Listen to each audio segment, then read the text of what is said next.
రాష్ట్రంలో వ్యవసాయ పాలసీ ఏమిటి, పారిశ్రామిక పాలసీ ఏమిటి, ఐటీ పాలసీ ఏమిటి, ఇంకా ఇతర అనేక పాలసీలు, పేద వర్గాలకు సంబంధించిన పాలసీ ఏమిటి అనే దాని మీద ఏ ఒక్క దాని మీద కూడా గ్యాసు ట్రాషే తప్ప చిల్లర మల్లర ప్లాట్ఫామ్ స్పీచ్ లాగా ఉంది తప్ప అది బడ్జెట్ ప్రసంగం లాగా లేదు. రాజకీయ సభలలో చెప్పినట్టు ఉంది తప్ప ఏ ఒక్క పాలసీని కూడా నిర్దిష్టంగా ఈ పనిని మేము ఎట్లా సాధిస్తాం, మా గోల్స్ ఇవి, మా టార్గెట్స్ ఇవి అనే పద్ధతి కానీ పద్దు కానీ లేదు. ఇది పేదల బడ్జెట్ కాదు, రైతుల బడ్జెట్ కాదు, యువల బడ్జెట్ విశ్లేషణలో మీకు తెలుస్తుంది. భవిష్యత్తులో బ్రహ్మాండంగా మేము దీన్నంతా కూడా చీల్చి చెండాడబోతాం. Thank you.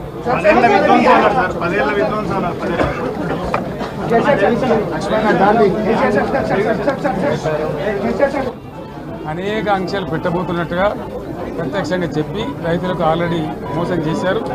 బడ్జెట్లో వాళ్ళ నైజం కూడా స్పష్టంగా బయటపడింది. గత ప్రభుత్వం అన్ని